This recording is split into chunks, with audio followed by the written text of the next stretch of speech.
Welcome one, welcome all. It is 7:01 p.m. Central Standard Time on the final Tuesday in the month of May. It is May 30th, 2023. This is the Blog of the Boys YouTube channel and Twitch channel where we are live for tonight's BTB Roundtable. You can, of course, watch us live or at your own convenience. You can listen to us on the Blog of the Boys podcast network if that is your preferred choice as well. My name is RJ Ochoa. I barely made it here in the nick of time. With me here tonight are three fantastic horsemen. We will go in clockwise order for the visual audience. Chris Hulling, the recent collegiate graduate. Congratulations, Chris.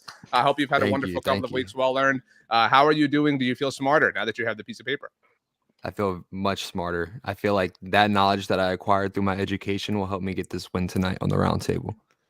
We'll see. It's a unique subject, which is why I pushed to be here. I almost wasn't here. And so I'm going to start to Tony Catalina off with a few points because Tony was ready. Tony was going to jump in the driver's seat. But when I told Tony in a little bit more detail what we were going to be doing, he was like, that sounds really cool. I'm happy to be doing that. So that's when I was like, well, I can't miss it then. If Tony thinks it's that cool, I really want to make sure I'm here. So Tony, you are out to an early lead. Thank you for being ready. Back from Florida.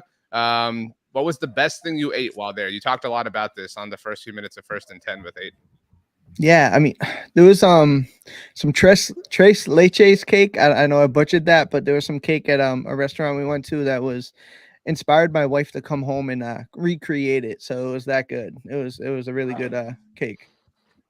You also taught all of us on the episode in question that your wife went to culinary school. So I don't know who did or did not know that, but now we all do at least. So thank you, Tony. I hope that the homemade version was just as good. Our final fourth person here tonight, Brandon Clements, all the way from the I was going to say the Pacific Northwest, but that's totally not true. It's the exact opposite side of the country. Brandon, welcome aboard. How are you feeling this particular evening? I'm feeling pretty good. Last week I was just back off of my own vacation, so I'm a little bit more settled back into the normal 9 to 5 grind at the office. So I might be a little bit more, I guess, a little more reserved than I was last week. I was a little more fiery last week than I thought I would usually be. Right on. We have a few matters to tend to. If it isn't obvious, by the way, you can see here and read all of these gentlemen all throughout the Blog of the Boys podcast, written, YouTube, whatever universe you want to call everything that we have going on here. Let's see here. Chris, Kevin says that the education did not work to put your hat on right. You do have a bit of a 2006, 2007 Tony Romo going on. You might have been a bit too young for that, Chris, but that was a thing. People were really upset that he would wear his cap backwards. I don't know if you knew that. I did not know that, but now I do, and now I'll wear it forwards the rest of the stream. And just so you know, I'm serious. It was like a talking point, like on First Take, that Tony Romo was not fit to be the franchise quarterback of the Dallas Cowboys because he wore his hat on backwards. So let's see here, Tony. Speaking of Tonys, you have been given 5 points for the awesome cap, company man, Tony Catalina. Also, Tony, kind of a not cool move on your part because I haven't gotten a new round of hats made, so Brandon and Chris don't have them, so way to just rub it in their face. So that kind of stinks, Tony, but whatever. Hey, the milk has been spilled at this point. And Brandon, Rex has assigned you -1 points for the Steelers colored T-shirt. Do you feel like hold on a second, Rex. It's the Muhammad Ali shirt. Come on now. Okay, well, Kevin, Chris has given you 3 points for turning your hat around. Chris, can you tell us what kind of hat that is while I go throw away my gum and get a drink? Yeah, it's just a Salty Crew hat. I'm from North Carolina, so it's kind of like a beach type thing. I don't know. I just got it for pretty cheap at a local outlet store, and I don't know. I just decided to wear a hat today. The hair wasn't looking good, you come up, with a bad hair day, you got to cover it. So. I'm back. It's been a hectic ride for me to get here, but like I said, I really wanted to be here for this episode. I don't know what kind of hat it was, Chris, or is, but I trust that it was something special. Tony, can you give us a bit of a preview on what tonight is going to be, because you kind of have a deeper idea than our other two contestants? Yeah, so RJ presented this scenario. We're going to almost go back to the future here in the sense that RJ is going to read us off some headlines, some things that it's terrible job. This is what's going to happen now. Okay. We're going to play a game here. We're going to play a game called Headlines from the Future. Now, I did explain this to all three of you in Slack, and then I did get a little bit more particular with Tony when I didn't know if I was going to be able to make it here. So what I'm going to do is I'm going to read you a statement. This statement is from the future. It can be good or bad in your own personal view, as you learned, Chris, with the question that you asked earlier. We'll keep that to the Slack channel. But I'm going to tell you a headline from the future. So whether you agree with it or not does not matter. It is truth from the future. You have to explain what happened with the Dallas Cowboys in order for us to have gotten to that point. Now, hypothetically, if I said, headline from the future, person X lost 50 pounds, you would have to be like, well, they clearly, ran a lot. They clearly went on a diet, right? Like you have to kind of explain the X, Y, and Z that went into the event happening. Does everybody understand the rules? Yes, sir. Yep. Okay, there's a lot of silence on an audio and visual show, so understand the medium, guys. Let's see here before we get going. Rex says you should all have a blue shirt. -1 stands. I have a blue shirt on for what it's worth. Chris, you look kind of blue. For what? Yeah, Chris has the Cowboy shirt on from Homage. So Got the Homage shirt. Yep. And Brandon, Kevin has given you 1 point because at least the shirt isn't Eagles green, but yellow is ugly. You are known to kind of wear shirts of the enemy, Brandon, at the very least. So, all right. Tony, you have seen the prompts. I'll be straight up with you. You have seen the list of things. I'm going to hand you out what I think are the hardest ones because you've had some time to kind of study and analyze. But you'll also have to go first here as a result of it. So that being said, Tony, it was a surprise to see this AFC team finish with a better record than Dallas. Which team? Why? What was the record? What went into this? It's your floor. I think there's a lot more hype around him. It remains to be seen what's going to happen here, but I personally would be surprised to see if this team, the New York Jets, are a better record than the Dallas Cowboys here. And it's, Aaron Rodgers comes in and he kind of brings Gotham City back to relevance there. And I wouldn't be surprised if when it's all said and done, the Jets are the team with a better record than the New York Giants, who they share a stadium with. But, that would be the big surprise. And I think that's what we're going to be talking about later on in the year, possibly. Give us the records. I mean, again, you have to explain the headline. What was each team's record? I got the Cowboys going 11-6 and the Jets going 12-5. Okay, so you are a believer in Aaron Rodgers. Just for the record, Tony loves the man who we all hate with all of our hearts, Tony Catalina, on Twitter at Tony_Catalina, so everybody can get real pissed off at him. Chris, do you agree? Are the Jets the team that would surprise you? And again, it has to be a surprise, right? Can't the Chiefs, oh my gosh, oh whatever. No, that has to be a surprise factor. Tony, you had one final thought. I would say emphasis on the surprise. Like, I would be surprised if this team was, just for the sake of the question. Okay, Chris. Okay. I think I would be surprised if the Jaguars managed to get a better record than the Cowboys. I think that they have a team that's pretty good and pretty up and coming and talented with Trevor Lawrence, and there's a lot of hype with Calvin Ridley coming back, but I still don't think that they're going to finish with a higher record than the Cowboys just because I have the Cowboys going 14-3 this season, which is, I know, a really high record that and we had that article on Blogging the Boys about it. And, I had by far the highest one. I'm a believer. I'm an optimist for this season. So I'd be surprised if any team in the AFC finished with a higher record than that. But, one team that would really surprise me would maybe be like the Jets or the Jaguars. Okay, so you've got the Jaguars because we're gonna kind of box you into a particular team here. Brandon, who is the AFC team? Again, we're reading the headline. This is on. Brandon, do you get the newspaper at your house? You feel like somebody that would get a newspaper to me. Absolutely not. I haven't looked at our actual paper in years. Wow. Okay. Well, way to ruin the whole narrative that I was just reading. But anyway, you are looking at the paper. You're seeing the headline. You cannot believe that this AFC team finished with a better record than the Cowboys. What were the records? Well, before I get there, Chris, watch last week's show. I said 14-3, and I got the looks from everybody on the roundtable. They gave me the weird look. So I'm with you on that, just so you know. I appreciate it.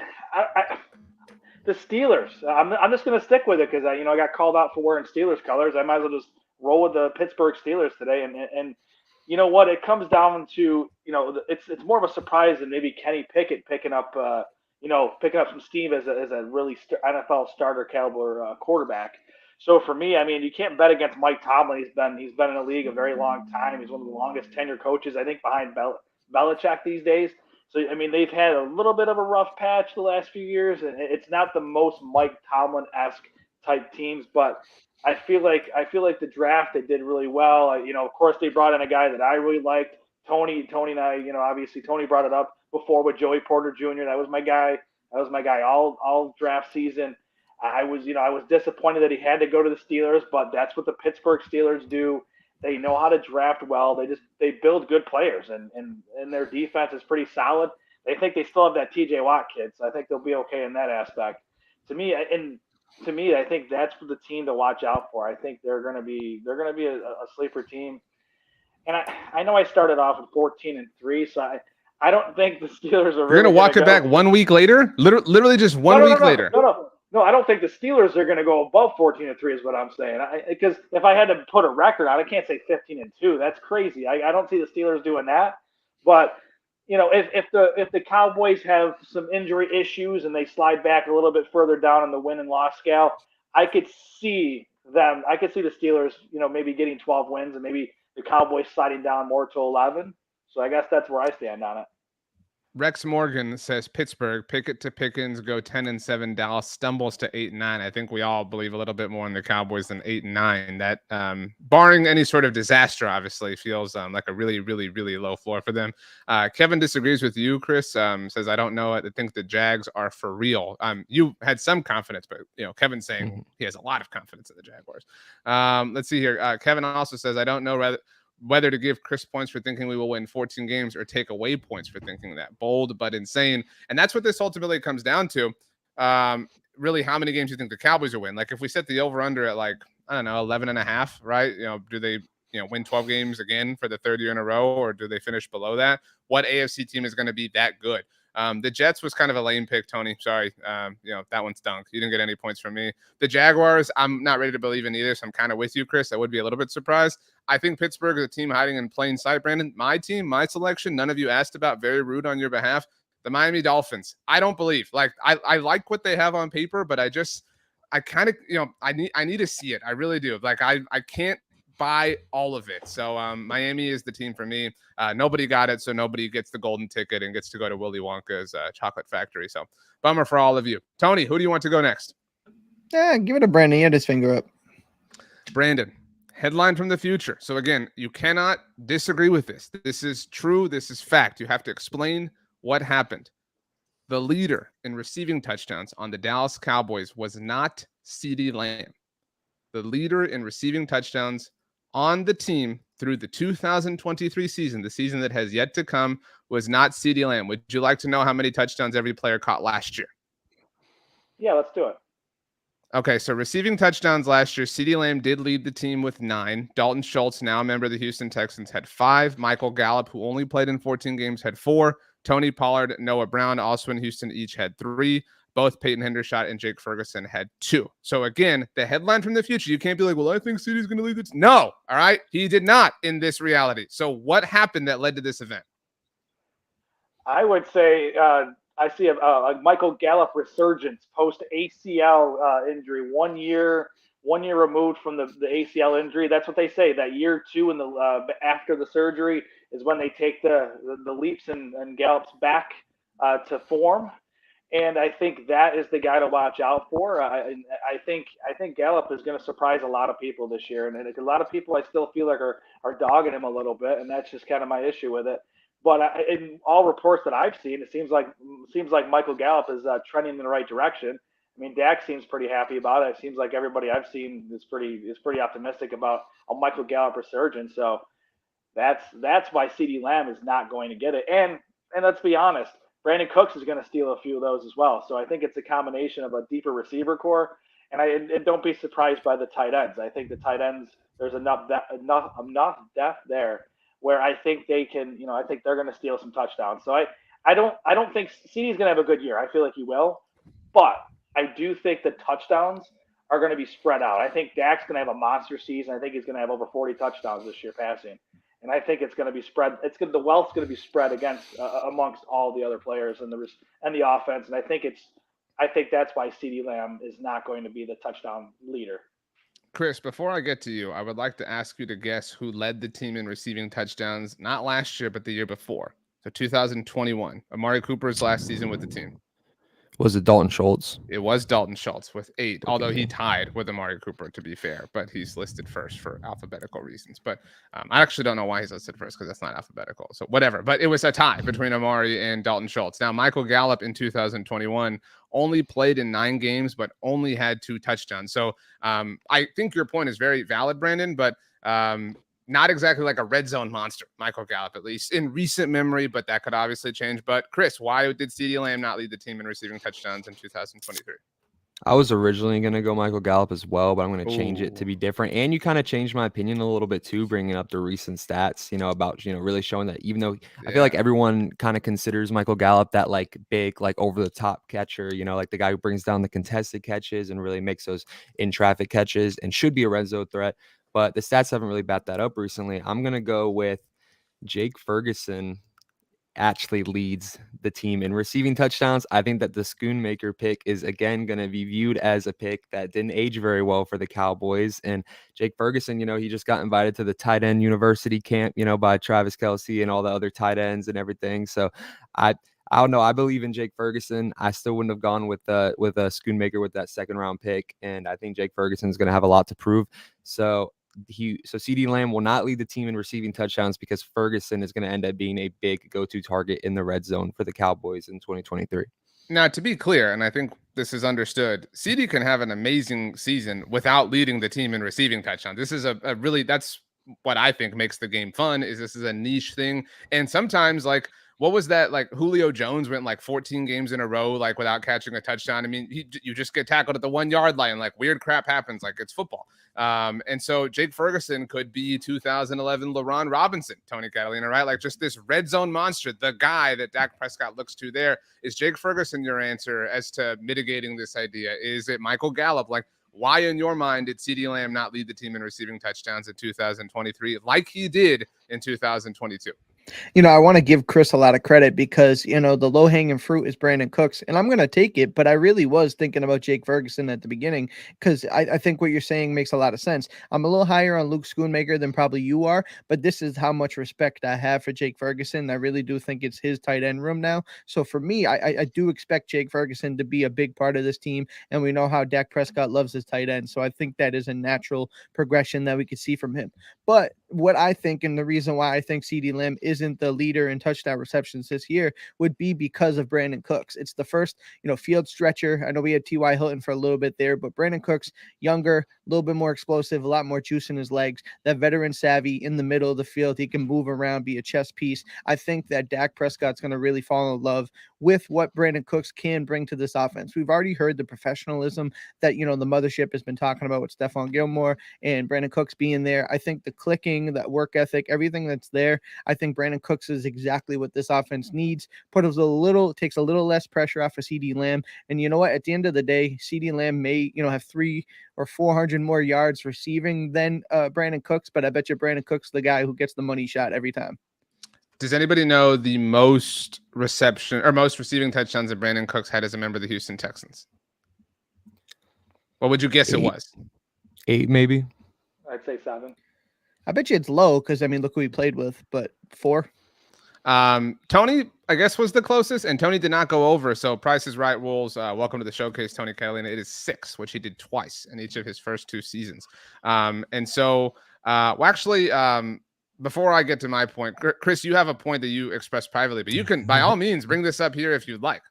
I was going to say I should be bold and say CD is not going to lead the team in receiving touchdowns because it's going to be DeAndre Hopkins after we sign him to that deal this upcoming week. And he's going to be the leader in touchdowns for us because he is the red zone threat. He would be that guy, that go-to guy.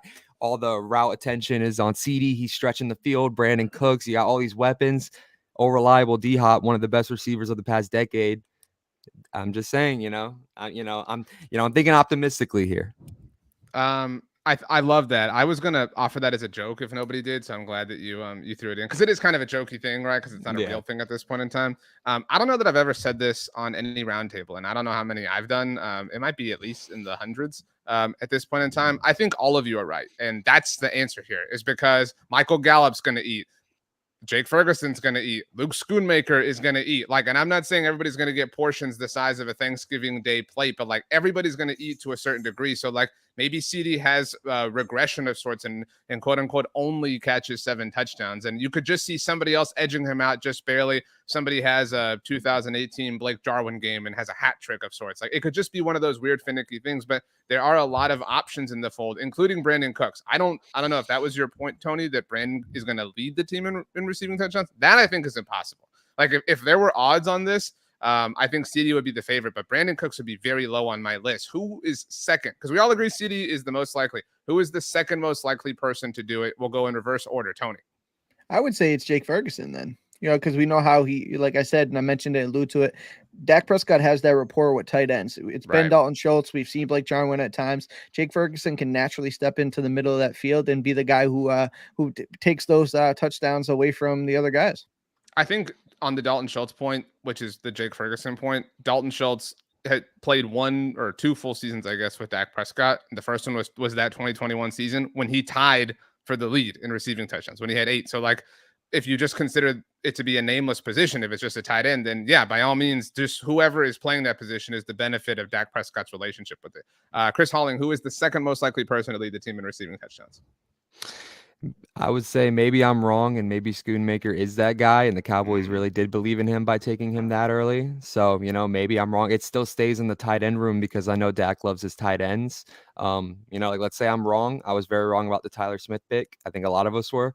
So, with Schoonmaker, maybe he is the right pick, and maybe with his size and, his athletic traits, maybe he is the guy who leads the team in touchdowns in his rookie season, which would be an incredible rookie year. That would be quite the look at what the Cowboys knew, blah, blah, blah. Yeah. Brandon, who is the second most likely person to lead the team in receiving touchdowns? I'm going to stand pat. Michael Gallup. I feel like it's a solid pick. I think it's a resurgence that's coming. And Dak, even the hype train, if you guys follow it. I mean, Dak's been hyping Michael Gallup up. I mean, there was articles that came out in the last week or so. And last time I checked, it's good to have the number 1 quarterback, giving you some love and saying, yeah, he looks like his old self. That tells me that old self Michael Gallup is going to be coming back here in 2023, and I think he's going to have a very good season. And RJ, to your point, I think it's going to be spread out. I think there's so many weapons that Dak's going to be able to choose from. I feel like everybody's going to eat. I really agree with that. But I do think Michael Gallup's going to be the guy that people are going to be shocked that he's going to be right there at the top of the leaderboard for. I would even go even further and say yardage, because he can get those big yardage plays. But I also think he's going to get some touchdowns this year. I just think I'm very high on Michael Gallup returning to his form where he had the 1,000-yard season not too long ago. We will see. Okay, Tony Catalina, you had the benefit of looking at all these, and so I hope that there was one that you were like, I hope that I don't wind up having to talk about that one, and I hope it was this one. Tony, what is today? What is today's date? The May 30th. All right, so it should have been obvious back in May, which means it wasn't, but it should have been obvious back in May that this move was not going to work for the Cowboys. We're going to be saying this. We're going to be lamenting this, Tony, at the end of the season. It should have been obvious. We should have said at the roundtable that this was not going to work. What was it and why? Whatever they're trying to do with this left guard spot. Right now, we should have known from the jump that if it isn't, don't fix it, right? It should be Tyron Smith. It should be Tyler Smith. Let's not be cute about it. I know it's the OTAs and practice, and they're trying to figure out who can do what. And Josh Ball got position flex, and maybe Terrence Steele's a guard. We know now, and we'll know come January, February, whenever that may be, that they shouldn't have messed around with it. They know what the configuration of their 5 offensive linemen are, and just put it out there. And you know what? If it isn't broke, don't fix it. Just go out there and do what's best, and that's what's best for them. Brandon, Chris, I'm going to give you each a bit of a heads up here because, again, Tony had the advantage of having these ahead of time that this already is obvious. So, again, the spirit of the question is something that is not exactly obvious right now. Tony's answer is awesome, and I think, we're all upset about this, but this is something that should have been obvious that, implication was not obvious. That being said, Brandon, what is your answer? What are we going to say? Why didn't we say it in May? Why didn't they address it? What was it? That Jake Ferguson's going to be the tight end 1. That's it. Wow, what a 10-minute sequence this wound up being. Okay, Brandon, go ahead. No, and that's nothing against Luke Schoonmaker. I think he's going to be a hell of a player, but Jake Ferguson needs to get some more love. I think he's the tight end 1. And so you're saying this works out positively. You're saying Tony went negative, so you're saying this works out positively. Yeah, I do. I think so, because a lot of and the thing is, the tight end room, people are expecting, the tight ends, maybe there's a youth movement coming in. There's not enough veterans in there. And I think the tight end room as a whole is going to show some people, that these guys are legit and they're going to be around for the next few years. I think Jake Ferguson is just, to me, he's the guy, and Luke Schoonmaker can make that 1-2 punch. I mean, you've seen it, and I'm not going crazy here. I'm not going to say it's going to be that that 12 personnel Patriots from back in the day with us Gronk and some other guy I won't mention, but it was a pretty lethal combination, unfortunately there. But I think Ferguson, and I think, I mean, don't forget about Hendershot. I mean, Hendershot's going to be a good mix too. I just think the depth of the tight end position is much better and much higher than what people are talking about in May. So the move is there is no move. You have the players in place. You have the tight end. You have the tight end room filled. We don't need a veteran. Let's stick with what we have at the tight end room. I think we're okay there.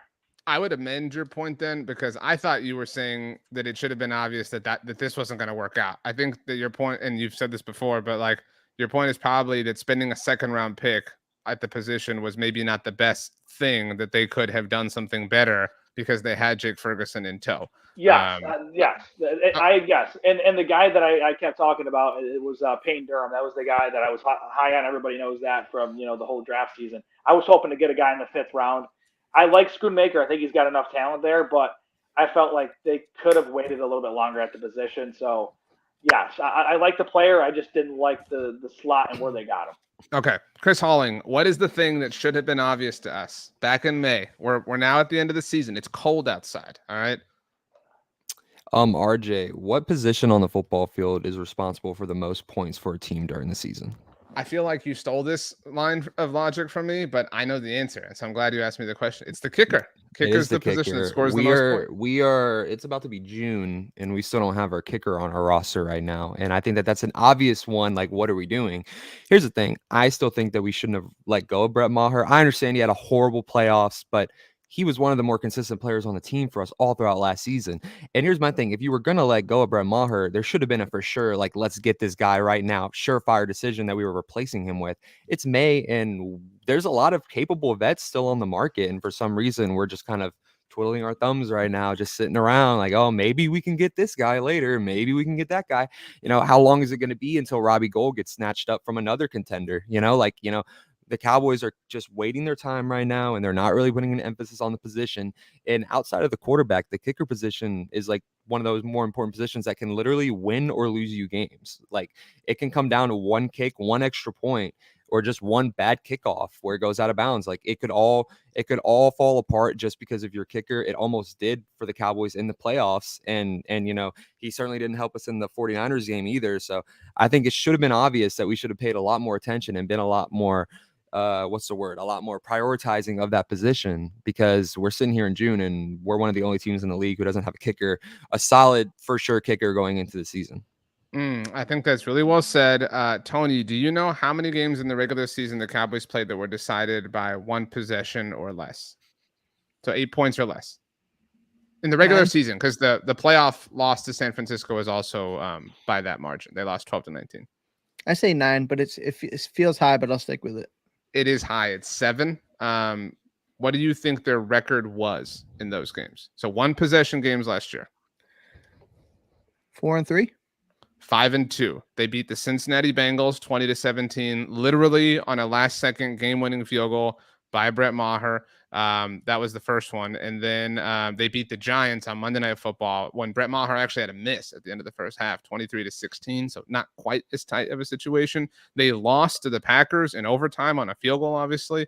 After they held the ball, that was obviously a dark day for all of us. They beat the Giants on Thanksgiving, 28-20. So again, not super tight. They beat the Texans at the very end, 27-23. They beat the Eagles on Christmas Eve, 40-34. After, actually, I forgot one. They lost to the Jaguars in overtime, 40-34, but that was the pick 6. So again, this is evidence and this is value that the kicker presents. Like, it's a coin flip. Like, it's tough. Like, you can't just like treat this like nothing. Tony, I agree with Chris. Chris had the right answer. Chris gets 100 points. Yeah, I mean, the kicker one is an absolute head scratcher right now. I mean, the way they're handling it, I agree with what Chris said. I know I was critical of Brett Maher last year in the playoffs. That was probably sour grapes on my behalf, because during the regular season, he was money. I mean, he was money Maher. It was real.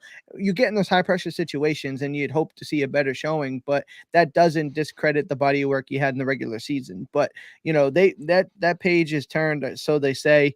But right now, the answer is not been answered. So, like, I mean, that question is still out there. And if it is Maher, if it is something else, whatever it is, it's got to be figured out. And I think it needs to be figured out quickly.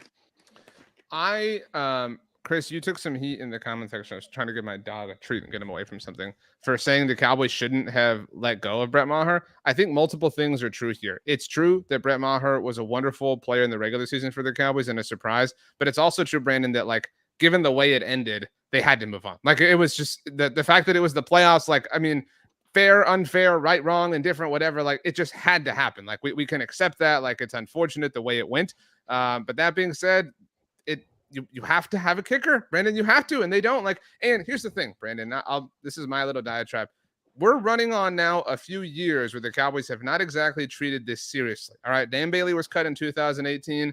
That decision aged well. All right, we'll give the Cowboys their props for assessing Dan Bailey, understanding, analyzing, saying we're ready to move on. They were right. All right, cool. Brett Maher, they stumbled into in 2018, worked out. 2019, everything fell apart. We don't have to revisit that. 2020, what happened, Brandon? They bring in John Fossil's guy, Greg Zuerlein, up and down season, up and down season. 2021, up and down season, up and down season. 2022, does anybody remember who the kicker was on this team at this time a year ago? I'll ask the room, actually.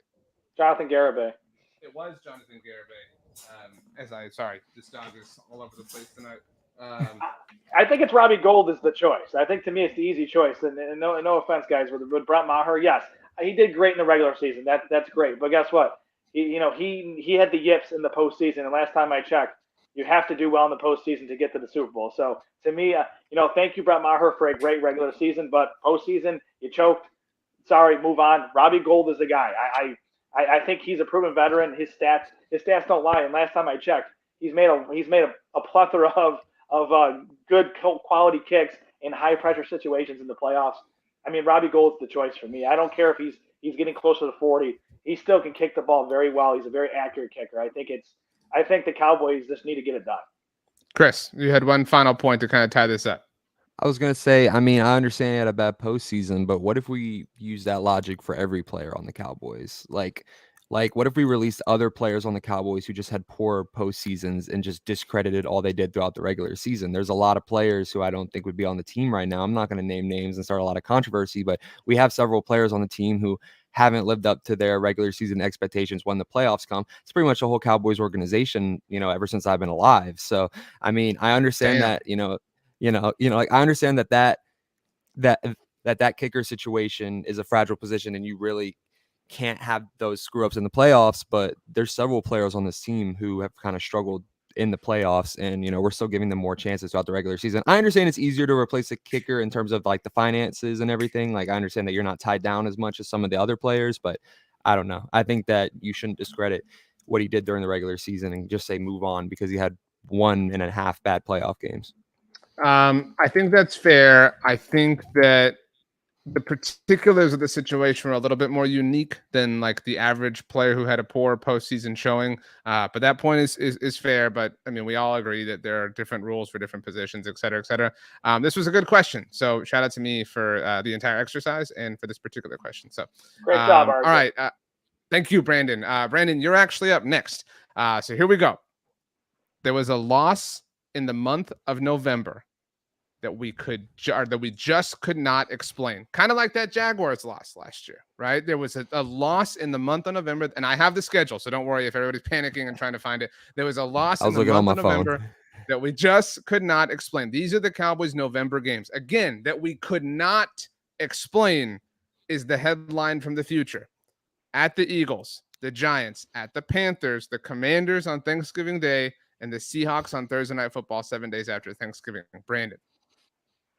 Oh, it's the Panthers. I mean, this lines up to be the type of a Cowboys loss that would really tick me off because I do feel like they're going to play well against our division foes with the Eagles and Giants and Commanders. And I think the Seahawks game, that's going to be a tougher game than I think people are making a note of.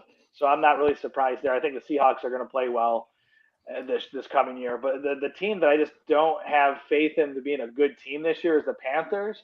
So to me, by my logic, with the way the Cowboys play against, they play to their level of their opponents. This is the type of game to me where they're just gonna. And I don't want to say it this way because I don't want to, throw shade at the coaching staff, but I just feel like they're just going to have a letdown. There's always a letdown in one game each year in particular, Right. where they're like they shouldn't have lost this game. And to me, I would say out of this group here in November, it's got to be the Panthers. I mean, it's the easy choice, because if they lose to the Eagles, okay, the Eagles are probably going to be pretty good this year. The Giants, I'm higher on the Giants than a lot of people are, but that's still okay. They lose a game, they split the series this year. Commanders, again, NFC East, it's always tough, and then the Seahawks, I feel like, are better than what people think they are. So I think the Cowboys should be able to take care of that game. It's just, to me, it's the Panthers, because they just have these letdowns where they just lose games inexplicably. It's just, and you guys have seen it. We've seen these games. I mean, look what happened last year. I mean, for example, the Jaguars. The Jaguars were a team that, like, we should have won that game, and obviously it was a terrible situation with the overtime and everything we just talked about. But that's that typical game, and I feel like, yes, the Cowboys came back and beat the lowly Houston Texans last year, but I feel like the Panthers are a step above what the 2022 Texans are. So by that metric, for me, it's like, if they play as bad as they did against the 2023 Panthers as they did against the 2022 Texans, it's going to be a loss. That's my logic on it. The Cowboys tend to also be like a kingmaker, right? I interviewed Trevor Lawrence in the week leading up to the Super Bowl, and I asked him, like, what was the reaction, for you after you guys beat the Cowboys? He was like, well, it's like the biggest thing that I'd ever done in the NFL, because I beat the Cowboys, right? Like, so they have that effect. Whatever. That being said, things can surprise us for different reasons. So, Chris Halling, what is the one that you think? I mean, we all agree with Brandon. There's the one. There's the how that they're sitting here, we're circling it. They should absolutely crush this team, and then they lose. What is that game going to be, and why? I don't know. I don't want to agree, but it's so obviously the Panthers. And I hate to say that too, because I already have tickets to that game, because I'm a North Carolina guy. So I would hate to be in that crowd and see that and just, I went to the last game when we lost 16-8. It was like week 1, and that was our wide receiver core was Brett Maher atrocious. debut game, to go back to Brett Maher. Yeah. It was a rough day. So, but honestly, I think one reason why I would go with the Panthers for that is, when you look at the actual order of it, I mean, it is, it's Eagles, Giants, then the Panthers, then the Commanders. So you got 3 division rivals in 4 weeks, and that one non-division rival is the Panthers. The Cowboys are going to be focused on all those NFC East teams, because, it's more important to play your divisional games. It's more important to come out with those wins. So their focus will not really be on the Panthers. It's going to be like, oh, it's, like, it's just out in North Carolina. We'll travel down there real quick, like, we'll get an easy win, and then we'll focus on, what actually matters for us, come, throughout the playoffs. So, and honestly, I think Bryce Young's going to have a really good rookie year. And, most rookies, they kind of struggle when they first start playing their games, like early on in their rookie season, because, like, they're getting used to it. They're kind of getting settled in. That's around the time of the season when I feel like a rookie quarterback of his expectation would really start to turn around and start playing up to the potential of a first overall pick. So I could see that, I could see him maybe doing some damage to our really talented defense. And it's going to be one of those, like, how did we just let Bryce Young throw for 300 yards against this defense? Like, that shouldn't have happened. You know what I mean? So I think that could be one of those games. If you were asking me to pick between those 5 matchups, I would pick the Panthers as well. So we put this comment up. Kevin Brandon told you that it's the right answer, but it's low-hanging fruit. And Kevin Chris told you -1 for lack of creativity, but it is the right answer. So you guys went pretty chalk. I used to think, and there used to be some data behind this, that the week before Thanksgiving was kind of an egg for the Cowboys. Does anybody remember who they played the week before Thanksgiving 2 years ago in 2021? Remember, they lost on Thanksgiving to the Raiders, so the week before then. They were in Kansas City the Sunday before Thanksgiving. They lost that game 9-19. So that kind of fits the vibe, right? Like, oh, they're going to go, like, they're focused on Thanksgiving, blah, blah. Does anybody remember who the Cowboys played last year, though, Sunday before Thanksgiving? Don't even remember what I had to eat last week. Yeah, so. great work for the podcast science. They dropped the hammer on the Minnesota Vikings. So kind of the exact opposite effect. So you could totally see that going one way or another. So that being said, Tony Catalina, this is a game of charm, the roundtables are. So we've had 2 people go with the Panthers, and they've both been chastised for a lack of creativity. So Tony Catalina, you're last here on this question. What is the weird November loss that we won't be able to explain? Yeah, I mean, you say charm, and I actually lead off by like giving you credit because you said the term kingmakers, and I do think that with Thanksgiving, the way that everyone gets up for these nationally televised Tony got games, it. and Washington Commanders and Sam Howell have the game of his life, and there really won't be any explanation for it other than that, right? Because as Cowboys fans, we've come accustomed to not being able to digest our food comfortably on Thanksgiving and certain holidays, so that's tough. You'll need a couple of Tums, couple of Rolaids, because you know why? Because Sam Howell will go out there and throw 3 touchdowns, 275 yards. So rush one in.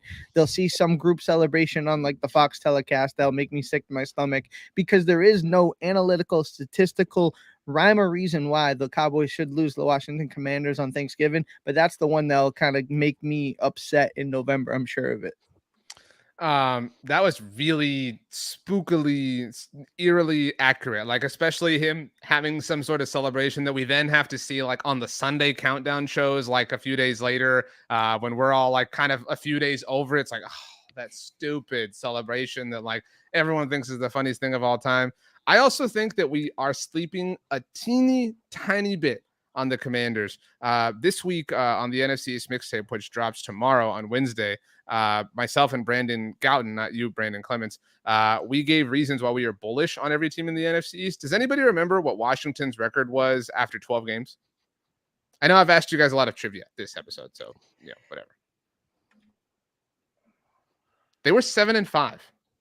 They were 7-5 after 12 games. Like, there was a moment where we were like, all 4 teams are going to make the playoffs in the NFC East. Like, I know we are like, they stink and they're terrible. Like, their organization has sun, shining on it for the first time with the ownership sale.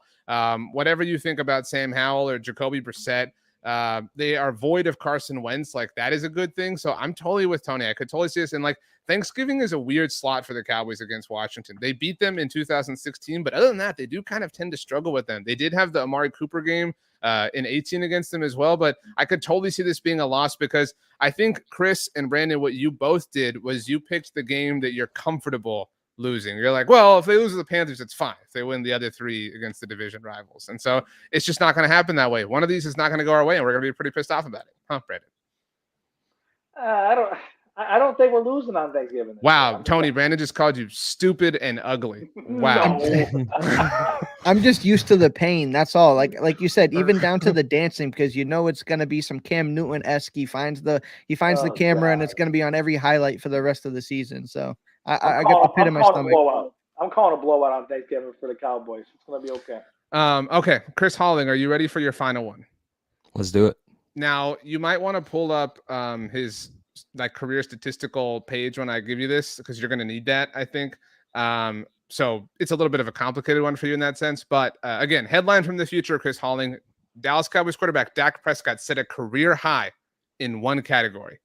What was it? What was that category for Dak Prescott? Set a career high last year in interceptions, obviously. I mean, what is it going to be and why? It can be positive. It can be negative. You can go anywhere you want. I'm doing all of this to buy you time to pull it up, obviously, because I care about you. I got it. Okay, you're good to go.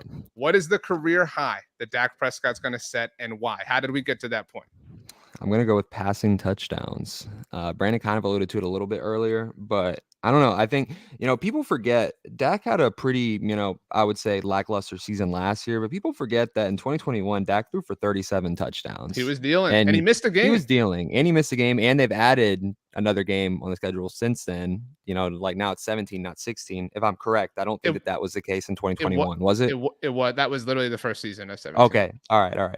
But all right, well, never mind. My bad. I think the 17th game was moot for them in 2021. If I recall correctly, it was it was at Philly in 2021. That was the Saturday night game when they played for all the records, and Zeke got his 1,000 yards and everything. Okay. So, yeah, all right.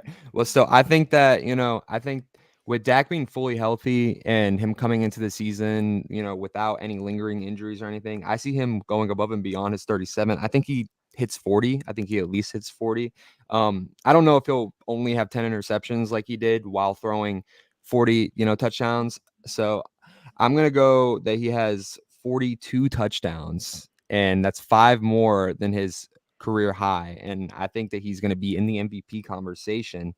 And, he's going to have a lot of people, I think he's going to have a lot of people regretting their words this offseason, talking about how we should move on from him and all those quotes. So I don't know. I think he's going to get touchdowns. We brought in Brandon Cooks. We've I think we're going to get a higher But you more guys all think healthy Jake Michael Ferguson's Gallup. catching like 12 touchdowns. Yes, so, I mean, exactly. It makes sense. And then CeeDee Lamb's going to keep building off of his wide receiver 1 season that he had last year.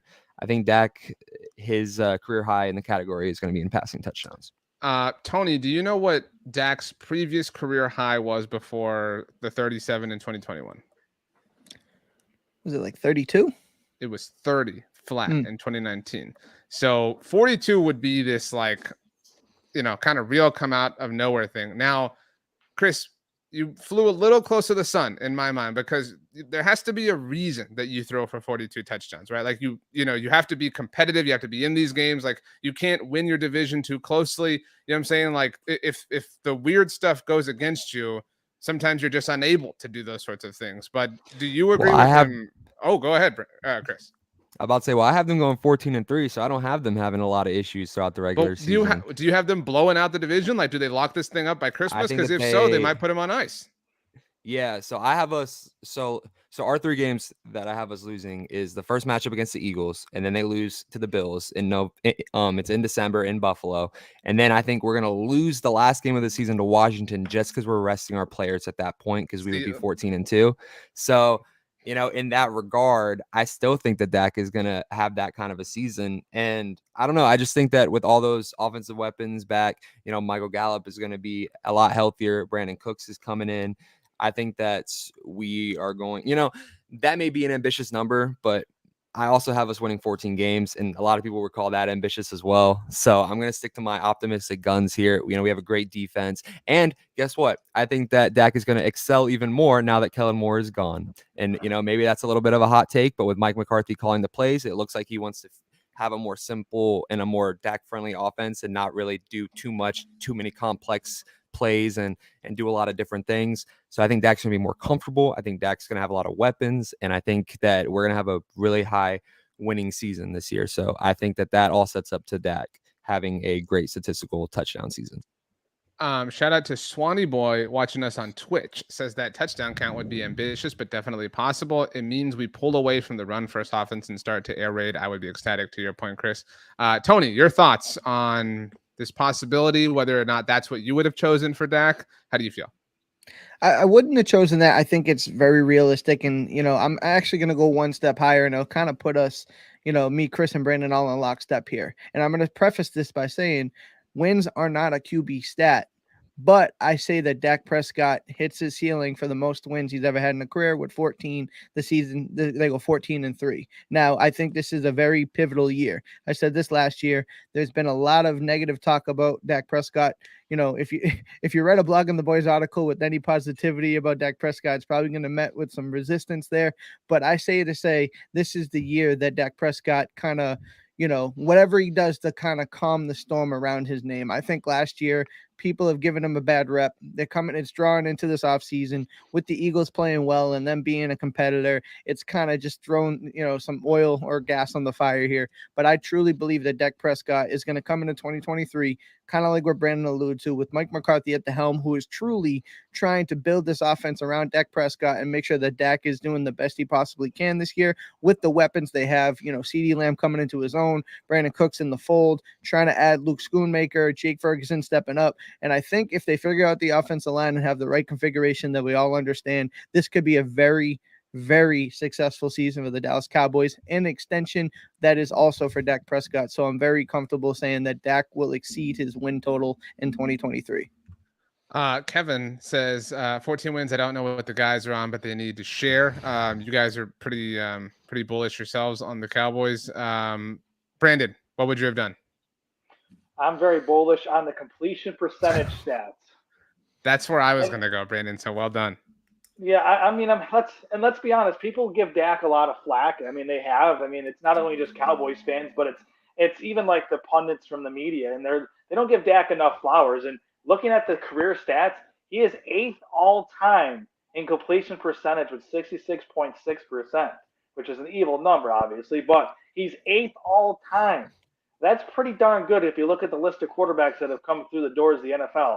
Last time I checked, it's a pretty darn good door. where I think he goes with a percentage wise, and this is to Chris's point just a few minutes ago. He was talking about Kellen Moore. Adios. More Dak friendly. What does more Dak friendly mean? It means better completion percentage. And to me, I know the record for completion percentage is Drew Brees at 74, but I don't think he gets to 74. But I am bullish on him having a career high because he's gonna get close to, I'd say, 70%. I think is the magic number. He's already had 68.8% as a career high completion percentage, and he's never had the assortment of weapons that he has coming into the 2023 season. So for me, I think this is the easy choice. I think he's going to hit 70%. I think it's going to be a monster season. And again, to what the boys said, I think 40 plus touchdowns, 70% completion percentage. He's going to be in the running for some awards at the end of the season. I'm just going to keep it at that. So this is Dak Prescott's 4th season with Mike McCarthy as his head coach. Obviously, not his 4th with him as his play caller, but obviously his 4th with him as an offensive inspiration, if you want to call it that. Aaron Rodgers' 4th season with Mike McCarthy at the helm was 2011. That was the first of his 4 MVP seasons to date. Does anybody want to guess what Aaron Rodgers' completion percentage was in 2011, his MVP year, or that first MVP year? 68. I was going to say 68 too. I'll go 69 to change it. Nice. 68.3, which is a half a point off of Dak Prescott's career high, to Brandon's point. And so I agree. Dak Prescott's career high is 68.8, as Brandon said. So you would have to assume that he'd have to hit 69. Once again, nice to have a career high. But I like the answer, Brandon, but I think your reasoning was just a bit off. Jake Ferguson last year, I've written about this before. He had one of the lowest yards before the reception per completion. Like the dude ran like 1.7 yards before. He didn't have like a ton of receptions last year, but my point is like all line of scrimmage. And what are the Cowboys going to do out of the backfield this year? Tony Pollard, Deuce Vaughn, Hunter Lepke. Like that's a lot of dump offs. Those are easy completions for Dak Prescott in a mathematical sense. So I could totally see Dak Prescott setting a career high from a completion percentage standpoint. So Brandon wins that particular point. Congratulations to you. Are we ready for our final headline for the future? Tony Catalina, it is up to you. You've known what it is because I gave obviously, these other ones out. So you had process of elimination. So here we go. Tony Catalina, headline from the future. A Cowboys player won an award that was not Defensive Player of the Year. I think if we, again, took stock, if there were odds, what Cowboy is most likely to win what particular award, it would be Micah Parsons to win Defensive Player of the Year. So in this world, that did not happen. But I'm telling you, you just woke up out of a coma. Tony, there was a Cowboy who won an award. It wasn't Micah. Whoa, who was it? Why? What happened? Tell us. Tony, go. Well, I'll tell you what. It was number 88, CeeDee Lamb. With all of the praise that we're singing about Dak Prescott and the addition of a Brandon Cooks, it has opened up this offense, has opened up this playbook, and I could see CeeDee Lamb winning the Offensive Player of the Year award. I know we had talked about in the first, future, he possibly doesn't lead the team in touchdowns. I don't think that's going to actually happen. I think CeeDee Lamb is going to explode. I think that he is completely comfortable in his role as the number 1 wide receiver. He is going to be left. I know he's in that top 10 conversation for me easily. I think he's going to end up in that top 5 to 7 conversation when the season's all said and done. And I don't know if he'll have a Justin Jefferson type impact because that's just not how the Cowboys offense flows. But when we're all said and done here, I could see CeeDee Lamb holding some Offensive Player of the Year hardware when the year is over. Tony, that is an interesting claim. The Offensive Player of the Year last year was Justin Jefferson, and in the spirit of tonight's episode, I'll ask you to guess his career or his season stat line in 2022. Man, was it like 13 or 14 touchdowns and 1,400 yards? You're way off on touchdowns. So he had 128 receptions, only 8 touchdowns receiving, but 1,809 receiving yards. Wow. So again, like part of what makes awards interesting is there is narrative involved, whether fair or not. So you would think that CeeDee would have to come close to this, right? Because if he fell short of this just 1 year later, people would say he didn't even have what Justin Jefferson had last year. He had only had 1,600 yards. So like, again, the implication here is that he's going to have north of 1,809 receiving yards. Could you really see that happening, Tony? Well, I could see him having way more touchdowns and maybe less yards, because I think at the end of the day, if you can punch it in for 6, that is much more value. So if he's around the 14 to 1500 yard, receptions and 5 or 6 more touchdowns, I think we're in a real conversation there. I don't know. You didn't really tell me. You had a moment here, Tony, and you had the whole question the whole time, and this is what you came up with. I don't know, but you did go first. Let's go, Brandon. You next. A Cowboys player won an award that was not Defensive Player of the Year. Oh, we've been talking about Dak for the last, half an hour or so. You gonna do it? I'm doing it. I don't care. Dak, MVP, baby. Let's go. I'm gonna ride that train. I mean, let's be honest. I think Tony threw 42 touchdowns out. Chris is pretty bullish on 40 touchdowns, as am I. I threw the 70% completion percentage out there. I think he's gonna be very low in the interception category. I feel like single digits is coming this year. And I think 14-3 is what Chris and I definitely had for season record. So if you put all those ingredients together, and I think he also throws for 5,000 passing yards. That's another number I'm throwing out. I feel like he's just going to be a monster all the way around. I think this is the Dak season for an MVP. And you know what? Call me crazy, but I'm a believer in Dak Prescott, especially with all the weapons he has. MVP should not be far out of the equation.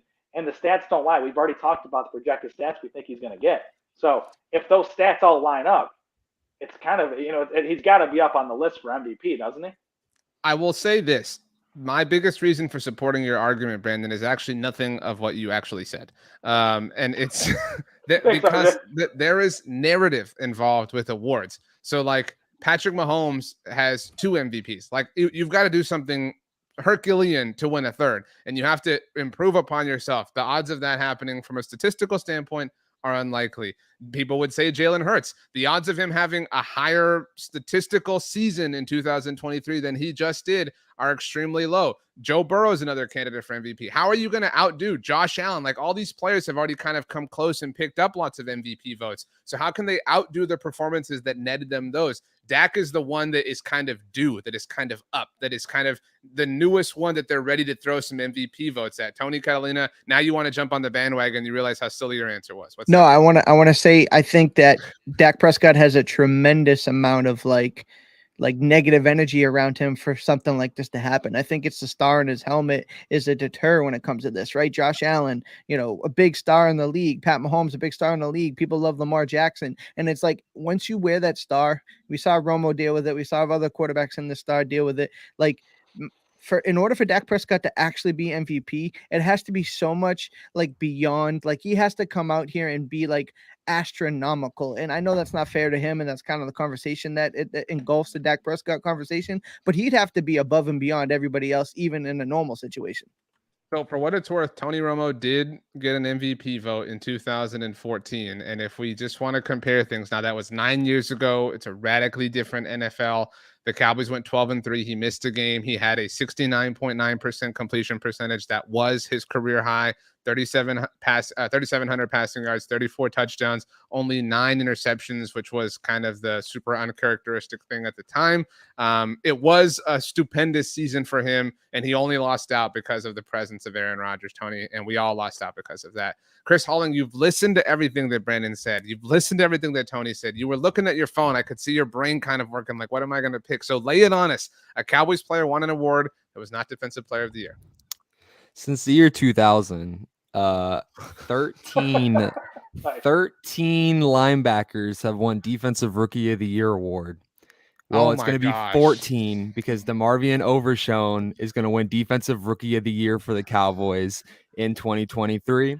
I think he's a special talent. I think he's got the range to go all over the field. I think with the reps, I could see, maybe he's not that consistent at, a few things. Maybe he's not the biggest in stopping the run. Maybe he has some coverage mishaps, but his range and his athleticism is going to allow him to get, and I'm going to say this headline comes true because my fear that Leighton Vander Esch can't go a full season fully healthy, playing at the level that he can play at.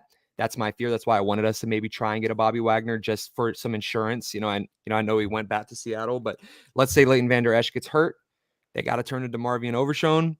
and he finishes the year with over 100 total tackles in his rookie year. I know that would be crazy, and I know that that's kind of really bold, but I got to, I got to throw a Hail Mary here.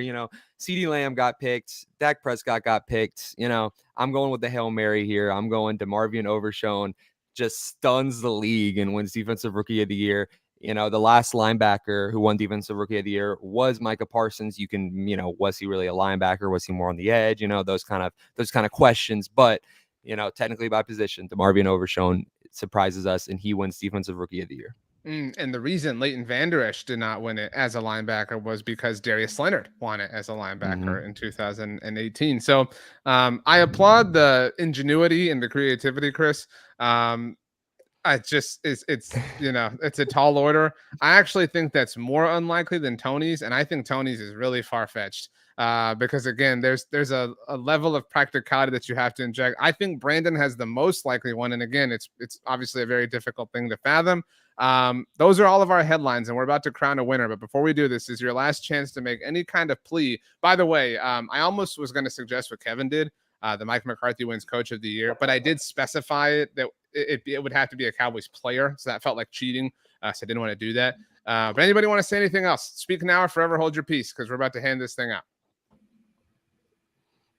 I feel I'm confident in my body of work. I feel confident. You guys are all holding. For itself. Okay. It was interesting, and you would think that Tony, having the questions to the test would have done the best. You know what I'm saying? He did not. So Tony, I was preparing to be the host. I wasn't preparing to be the. That's true. That's fair. I'll give you that. Tony. You did have to adjust, which means tonight's roundtable winner is not Tony. Tony actually tied for second place. So we had a winner and then a tie for second place. Tony tied with Chris, 44 points. Brandon squeaked by on both with 45 points. Brandon Clements, congratulations. You have won Headlines from the Future. How do you feel? I feel absolutely fantastic. I thought RJ put a heck of a list of questions together. So RJ, you get some of the credit on that as well. So great job by doing your part here. And Tony, great job as well. Chris, great job. We all brought up some good points. And I'll just add one little crazy nugget. I know you mentioned Overshown, Chris. How crazy would it be if Eric Scott Jr., I know the coaches love him. He was doing first team reps. What if something happened there and he was rookie of the year? I'm just going crazy off the map, but we'll see. I would eat so much crow because I was on the draft live, I think, when we drafted him, and I was so confused. I was so bothered by it. I think we all were. RJ was there. We all were like, what was that decision? And so, yeah, that would definitely. They obviously like him, so we'll see what happens. Brandon, I mean, you're lucky you won because you're already, like you've had the check in your hand for 10 seconds, Brandon. You're already like, itching to spend it. So I am. Wow. Let's see here. Rick says congrats, Brandon. So congratulations to you. Congratulations to the future, because I guess it's kind. You guys are all, Dak's gonna be amazing. Michael Gallup, Jake Ferguson, Luke Schoonmaker. I mean, the only person who y'all hate is Brett Maher, who's not even on the team anymore. So it just goes to show how strong and how empowering the Kool-Aid can be in the final month of May, or the final days of May, I should say. So Tony, it's that time. I haven't been here in a minute, but Tony, I'm gonna amend this a little bit. I want you, as we leave, to describe for us, we started talking about food, your favorite, most ideal dessert. I want you to paint a picture. I mean, make us hungry, make us wish we had it. So I want to hear and smell and taste the decadence. So what is the most ideal dessert? Be as animated and detailed as you possibly can. Okay. Well, first you start with a nice golden shell, right? Okay. And then they fill it and stuff it somewhat. What is the shell? Like, what is the food? Like, actually, you never heard of a cannoli? All right, okay, well, you like you have to use words. You can't just like use. I'm colors. J.K. Rowling in this. I'm like, I'm writing a story here. So you fill it out. There's a nice shell. It's fried. It's beautiful. You stuff it on the left side. You stuff it on the right side. It's overflowing with the white, beautiful concoction. And then you cover it with some chocolate chips, maybe a little powdered sugar, and then you have a beautiful cannoli from the country of Italy. My motherland. Yeah, I got some family over there, but I wish I had one of those right now, to be honest. Me too. Did he land the plane, Chris? He landed the plane. Great tried. job. I Dylan. almost- I think he landed almost the fell. plane. Yeah, I think he Yeah, got it. I mean, I need It was one now. shaky. okay. You landed the plane. Good job, Tony.